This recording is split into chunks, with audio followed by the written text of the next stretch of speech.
Warren, markets correspondent here, breaking down a couple names for us. But now let's bring in Alan Nuckman, Chief Market Strategist at BullseyeOption.com. Alan, give me your take here post-Fed. Fed Chair Powell putting a little damper on this rally, but maybe it's only going to be a one-day downturn, right? Yeah, 2%.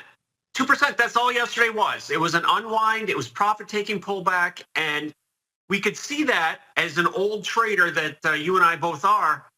You could see that because if you were seeing money really move out of stocks, you were seeing people take profits and stocks being hit, and it was a self-fulfilling process to the downside.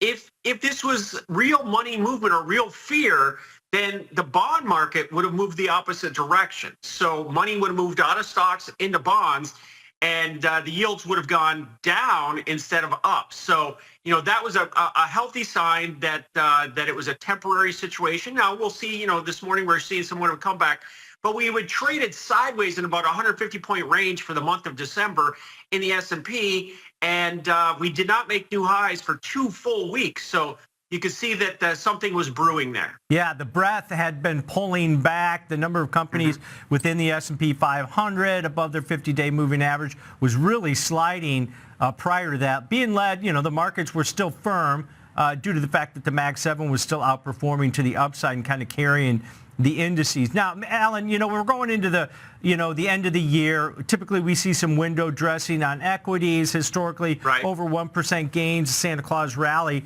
But then come, you know, the things have changed. The Fed changed their narrative. So come January, is that going to be, you know, maybe a headwind for equities where people have to be a little bit more cautious because people piling into the dollar, yields going higher is not good for equities? Well, the dollar is one thing. We had a fake breakout a couple weeks ago, but then it came right back down. We've been between 105 and 100 for the last 2 years, and now we're at the top end of that range. Yesterday, we got that firmness. Let's see, like the VIX, how it reacts. Not how it acts, but how it reacts now in the next coming sessions. And if we get back down to that, you know, that 106 level, 105 level, you also have to remember there's going to be pulpit pressure here.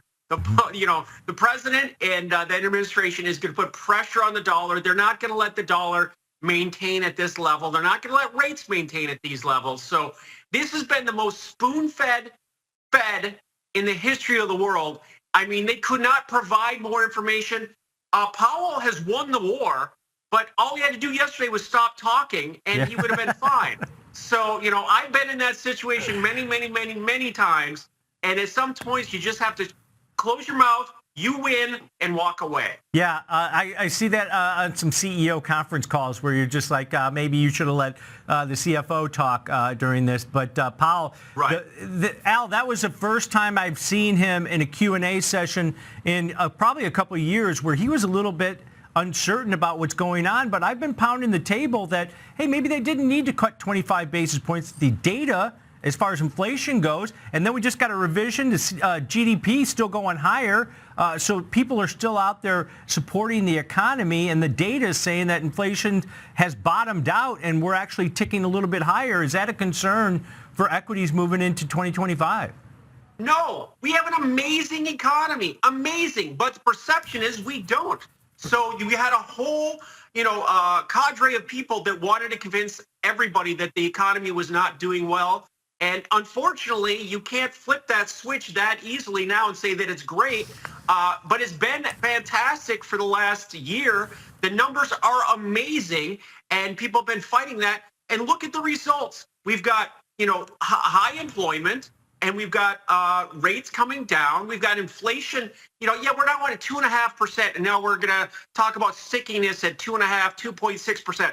Who really cares? You know, we're way off those highs, and it's not a concern. Now you're getting into minutia of the way it's calculated and comparing to 12 months ago, and you know, and now we're just getting, you know, too deep in the weeds. Look at the market, look at the trends, look at profitability, look at performance, and the market. If you look at the S&P, came right back to almost back to its breakout from the election. We are in an uptrend. It's that simple. And we're in a stair-step uptrend. Every time it pulls back, it bounces and makes new highs. So Let's see if that momentum continues. And it's a pretty aggressive call to say that the market's over.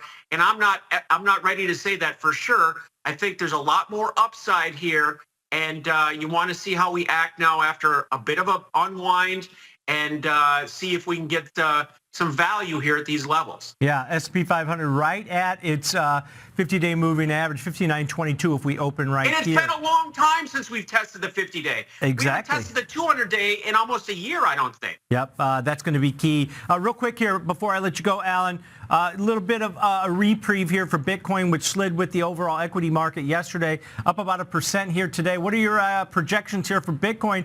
Do we see, 125,000, 150,000 on the horizon? I think so. And again, it's going to get to a point where we're going to have a blow off top, and we're nowhere near that yet. And I think there's a lot of people still piling in. 110 is still the simple projection from, we were up at 105, we came back to 100, so that 5 points on that old top, so we get to 110. But as far as higher projections, I still have a feeling that there's a lot more froth left. And I still like, the Riot, the Mara, the Clean Disk, all these minor plays, that minor as in Bitcoin miner, not miners. So that I still see a lot of potential there for sure. Gold, interesting, 26.75. It keeps hovering around that. That's the midpoint of that.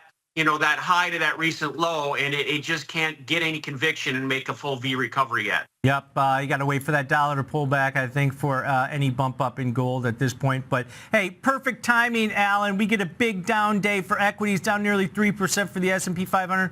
We got 2%, my friend. Let's not round up. It was still 2%. 3%. All right, great stuff. Thanks, Alan. Have a great day. One more thing. Yeah, go ahead. We got to get people to buy puts for Christmas. Look at some June puts just in case, 10% out of the money, and everybody can sleep well, and we don't have to have a panic, if the market does pull back. Yep, a little bit of protection out of the money. Insurance. Cheaper. Yes, exactly. All right, great stuff. Alan Nuckman, Chief Market Strategist at Bullseye Option, joining us. But coming up after the break, Mike Zaremski, he's going to preview FedEx and Nike earnings. Then Rick Ducat, he's going to take a look at those 10-year yields, 7-month high.